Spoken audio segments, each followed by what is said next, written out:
What I essentially wanted to share with you is the idea of change. Something about the idea of changing ourselves, changing the condition of the ummah. It's very easy to complain about change. It's very easy to complain about the lack thereof. People love, we talk about some of our elders, and they've done so many great things for us, but at the same time, one of the hobbies they have is sit around and talk about how corrupt governments are, and what's going on in Pakistan. Do you know what's going on in Pakistan? Oh, it's really bad. And then someone says, oh, you think that's bad? Let me tell you what's going on in Egypt. That's even worse. Oh, you got nothing on us. We got something bad going down in India. And everybody's bragging about how bad things are. It's like an entertainment session for them over chai. They're going to talk about all the problems of the world and nothing will change. And then you go back and do the same thing again. And you know what? They're not the only ones. Youth do it. You know what? Our masjid, nobody understands us.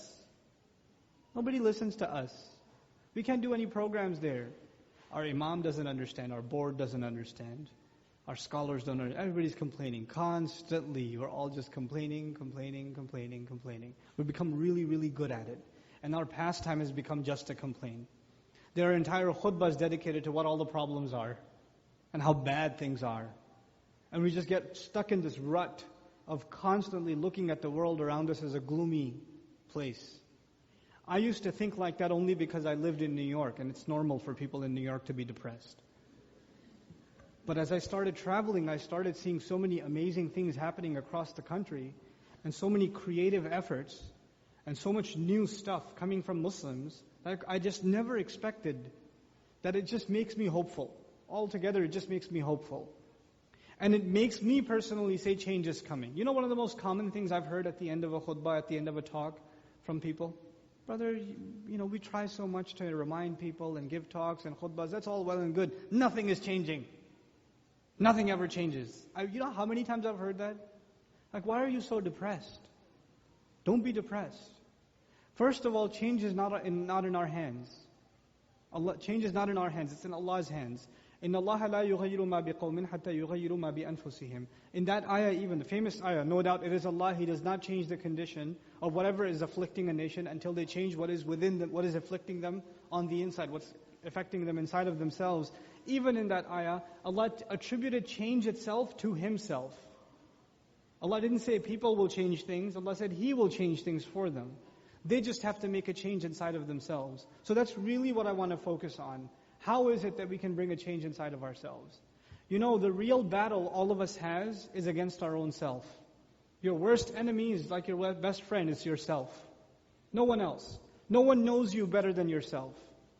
If there's one person that knows all of your flaws, all of your weaknesses, all of the things you could be doing better, all the times you waste, all the things you shouldn't be involved in but you are anyway, all the bad habits you have, the ones that are known to others and the ones that are not known to others. If there's someone who knows that really, really, really well, it's you.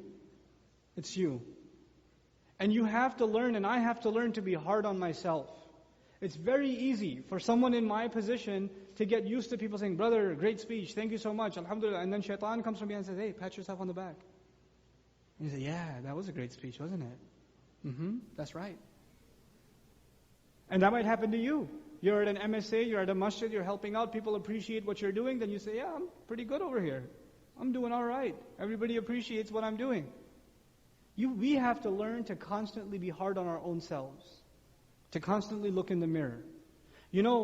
Psychologically speaking, people present a picture of themselves to the outside world.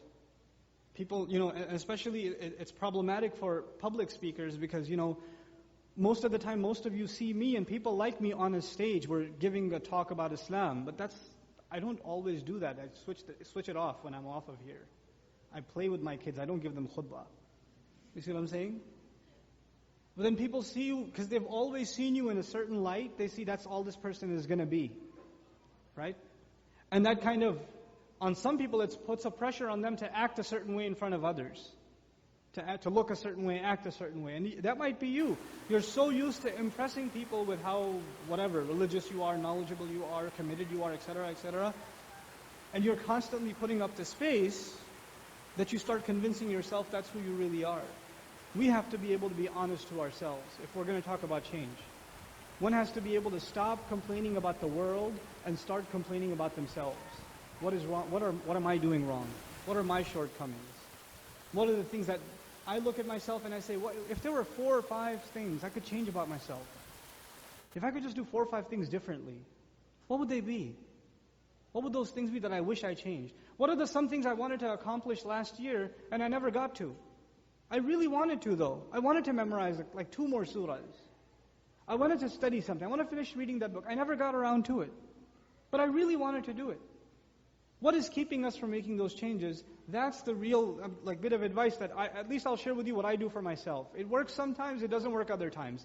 But I'm hoping inshallah you'll be better at it than I am, and we're all going to be making changes for the better in our own lives. What I do for myself is basically ask myself a very simple question.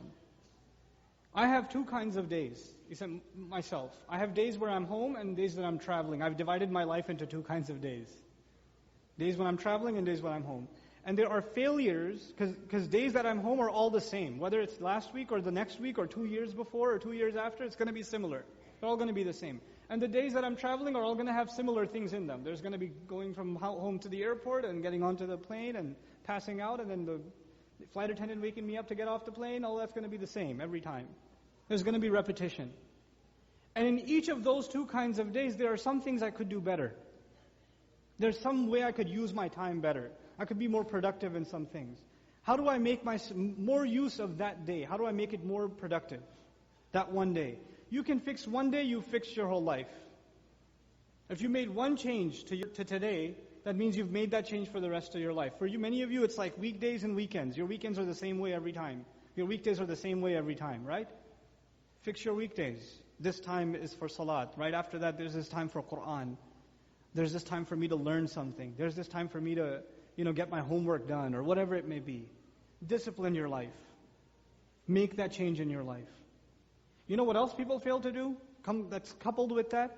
That's most common, and I personally have trouble with that also. And it's one of the hardest things to do is to maintain balance in your life. To maintain balance. Because we're pulled in many different directions. Our parents want our time. Our husbands and wives want their time. Our children want their time. Our career wants its time. Our friends want their time. Our masjid wants its time. Ourselves, we want to just be left alone. We need some time to ourselves. We have all these different pulls, right? And it's really important that we maintain a balance between all of these different pulls. And a lot of times, we fail to do it. And when we do, we end up wronging one thing or another. This is the biggest change you can bring in your life to create balance. There are people who give their wife a lot of time and their parents no time at all. There are people who give their parents a lot of time and they spend no time with their wife. There are people who are so bent upon fixing their career, they are almost not even existent in the lives of their children. It happens. And then there are those interesting characters who don't want anything to do with home, so they volunteer at the masjid all the time. I love masjid volunteers, but the guy says, hey, I'm going to put up the chairs 3 days before the program, and I'll even sleep here. There's a problem at home. Go home. Get some balance in your life. Right? We need to we have to really assess honestly in our lives, what changes do we have to make? And really changes to me is what you give time to. I mean, the real asset all of us have is time. That's really all we have.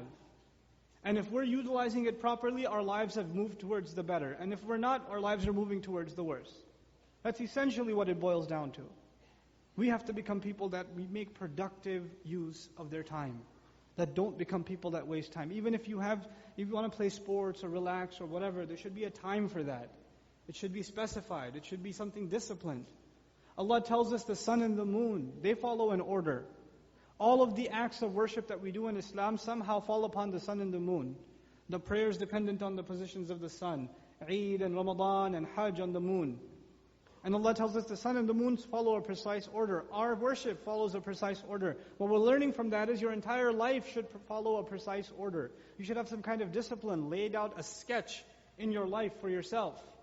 Otherwise you'll keep thinking, I should get that done, and you'll never get it done, because it never made time for it. You never found the specific time for it. And for each of you, this is going to be a very personal affair. You're going to have to look at your own life and see, where can I make this change? Our students, I have 1 minute left, I'll tell you what I told my students. Our students, they come from all over the United States and they come, to our 10-month program, and it's very different, It's not like being at home. It's very different. So I have to orient them, and part of their orientation is, look, the way you wake up and the way you go to sleep is different now. It's not like when you were home. You really have to be careful when you wake up, when you're going to go to masjid for Fajr, what are you going to do after that, when you're going to eat, when you're going to get to class, when you're going to do your homework, when you're going to hang out with your friends to keep your sanity, when you're going to go to sleep. You're going to have to discipline yourself if you're going to get through this successfully. And if they can create that kind of discipline in their life in these 10 months, wallahi, it will benefit them for the rest of their lives. They'll be the better for it, if they can have that kind of discipline. We're just the people, once we start playing a video game, we lose all track of time. Once you start texting someone and start drooling, you just forget the sun goes up and down, it doesn't matter to you. But once you hit the PS3 or Xbox controller and you start sniping people off the rooftops, right? That's it.